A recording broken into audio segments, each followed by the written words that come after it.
विश्व की पुकार है, ये भागवत का सार है कि युद्ध ही तो वीर का प्रमाण है। कौरवों की भीड़ हो या पांडवों का नीड़ हो, जो लड़ सका वही तो महान है। Wish you all a very happy new year.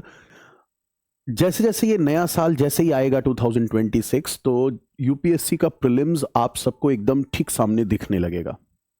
लेकिन ध्यान रखिएगा, प्रीलिम्स से बिल्कुल घबराना नहीं है। और ये घबराहट उनको और होती है जिनका एक बार नहीं निकला होता है।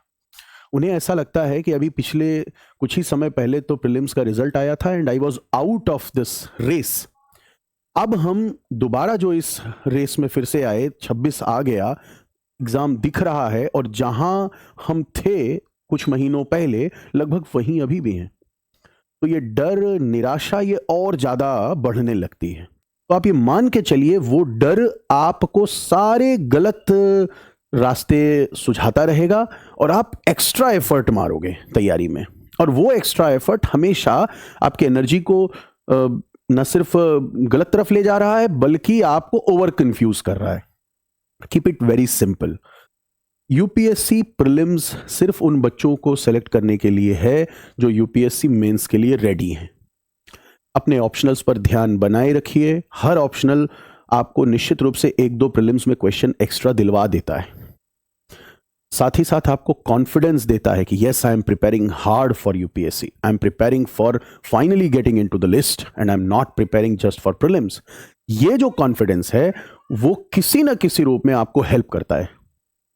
जब आप मेंस की तैयारी करते हैं तो आप विषय को समझने का प्रयास करते हैं, आप गहराई से उस विषय पर मंथन करते हैं।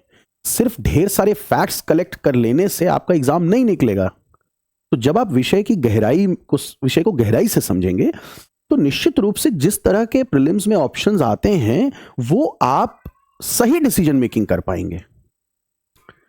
दूसरा, आप प्रीलिम्स देते समय कॉन्फिडेंट रहेंगे, अपने आप आपका जो प्री फ्रंटल कॉर्टेक्स है वो अच्छा परफॉर्म करेगा, बेहतरीन रिकॉलिंग होगी, कॉन्फिडेंस हाई रहता है, बेहतरीन डिसीजन मेकिंग होगी और आपका प्री निकलेगा। मैं ये नहीं कह रहा हूं कि प्रीलिम्स की तैयारी कुछ स्पेशल ना करिए, लेकिन बहुत परेशान मत होइए इसको लेके, क्योंकि 26 आ गया, अब 26 में सीधे एग्जाम प्री दिख रहा है।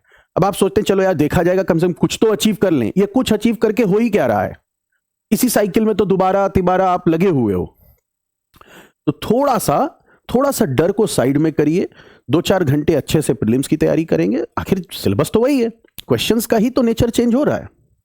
और बाकी हम एटलीस्ट आंसर राइटिंग कंटिन्यू रखेंगे, कुछ नहीं तो ऑप्शनल की तो कंटिन्यू रखेंगे ही।